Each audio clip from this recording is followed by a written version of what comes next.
of the things I was into when I was a kid was World War II stuff. My grandfather was a World War II vet. He was also a Korean, Vietnam vet. But the World War II part was fascinating. He was a B-17 navigator based out of England. He was in the D-Day invasion.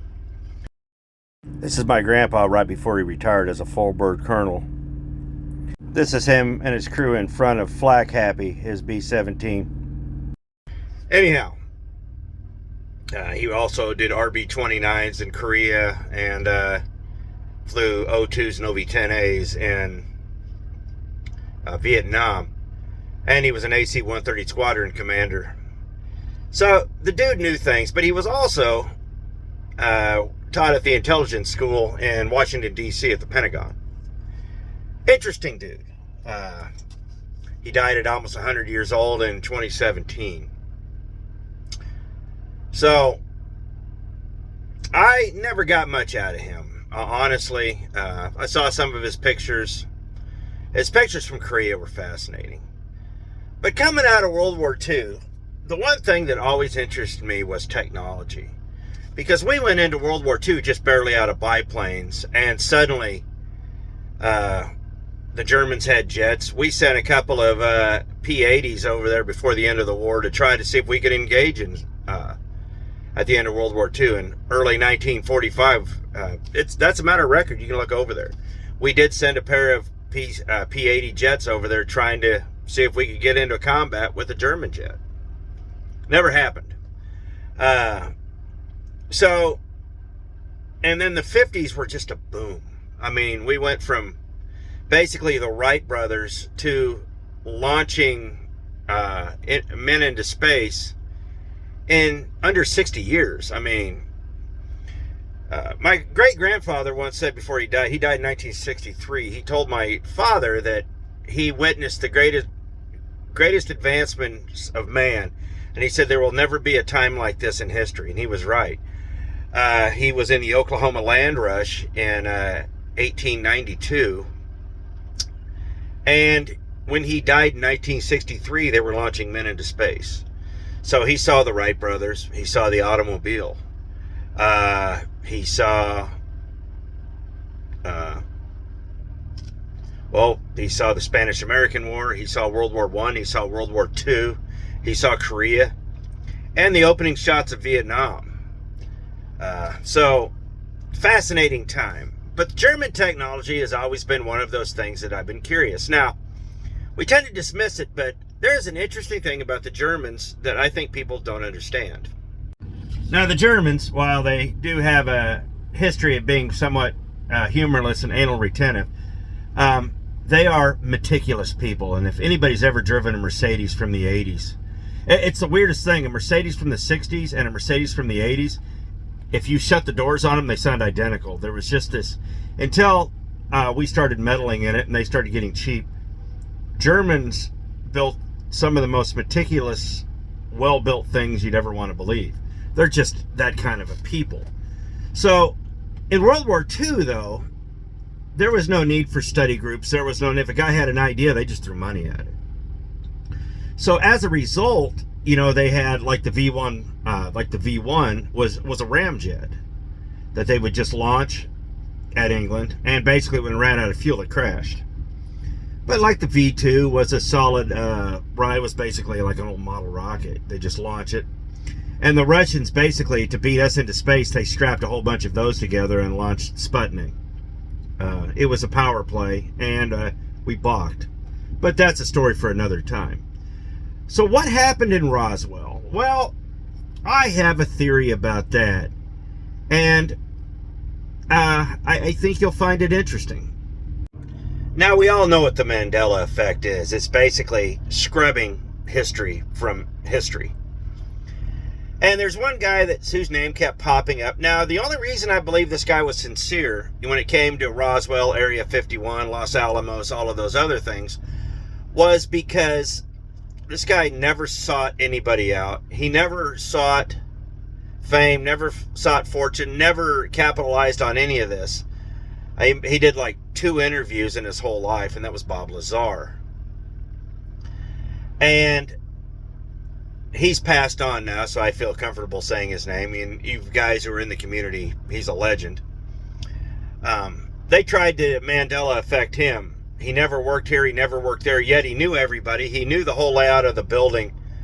He knew things, and he could describe things, and he knew where everything was. Yet the only reason we even know he was around was because somebody pulled an old phone book out of an attic and found his name and the address where he said he lived.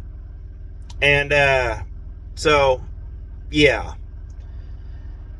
And when you're dealing with forces of nature like that, it makes these conspiracies really interesting. So what I think happened in Roswell was, before Area 51, we needed a place. And if you've ever been out there, I was stationed at Fort Bliss. And when you go north of that, the Donna Ana Range and all that, it ties into White Sands. It's almost a continuous strip of a military reservation all the way up to White Sands, Roswell, the whole ordeal. And what I think that was Nazi technology they were testing out. Now, here's the thing. You're like, oh, no, that was alien, blah, blah, blah, blah, blah. Hear me out. If you study what the Americans were doing in the 50s, in the 40s and 50s, after the end of World War II, we were doing flying wings. We were doing round aircraft. We were doing all sorts of crazy stuff, testing with jets, lifting bodies, just throwing. We were doing what the Nazis were doing 10 years prior. Just throwing things at the wall to see what stuck. And I really think this is something of that. So where did aliens come into? Well, I got two theories on that. So either somebody just decided that this was aliens, because science fiction was starting to be a real thing. Science fiction was big. They moved out of cowboys into sci-fi. And Roswell really helped to that. And so they just let people decide what they want. You know, truthfully, you don't have to have a conspiracy if everyone's involved. It isn't a conspiracy. If people just start running down the wrong road, the government's like, if this is what they want to believe, let them believe it, and the conspiracy will build itself. Or they just planted misinformation and then let the former happen. The conspiracy just took care of itself. But by that time, Roswell started getting inundated with all these people. Well, they had to go find a new spot, and that's where Area 51 came into. And so that's why, Area 51 happened. And the 50s and 60s and 70s for, Area 51 and aliens and all that was fascinating. Now, we've had too many alien sightings or UFO sightings to think that there's not something out there. It could be our stuff. I don't know. But the fact of the matter is there is something out there. Whether you want to believe it's aliens, whether you want to believe it's us, whether you want to believe it's just technology from a bygone time, I can't answer that. I think, though, that whatever it is fascinating. But I think that Roswell was just some crashed either Nazi technology or us trying to improve on it, and then everything else took care of itself. Now, we would all love to know the truth. Could there be something out there? I'm not going to lie, probably. But as archaeologists start digging into our past and they start finding things out, there's a real strong evidence that there was a very advanced society here before we got here. People aren't dumb. That's just, if you look at Michelangelo, he had all the concepts, he just didn't have the technology and the science to back him up, but he was working on it when he died. So people have always had ideas.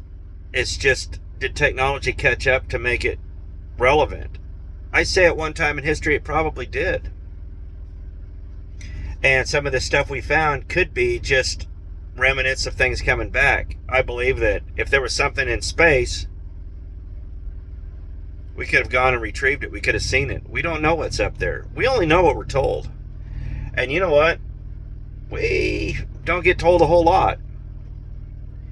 But as for the conspiracy, sometimes I think the biggest conspiracy is that there is no conspiracy.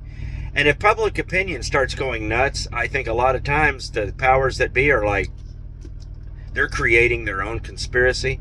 Let's just let it happen. So, what could it be?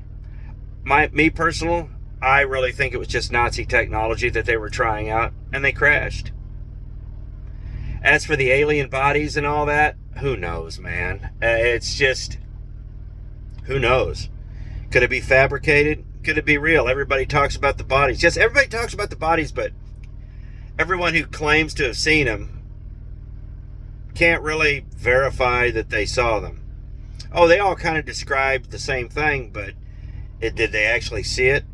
Or is this government misinformation?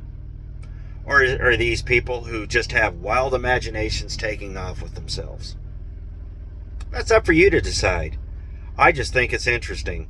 Because if you really start looking at German and Nazi technology from World War II, they were on the cusp of something really incredible.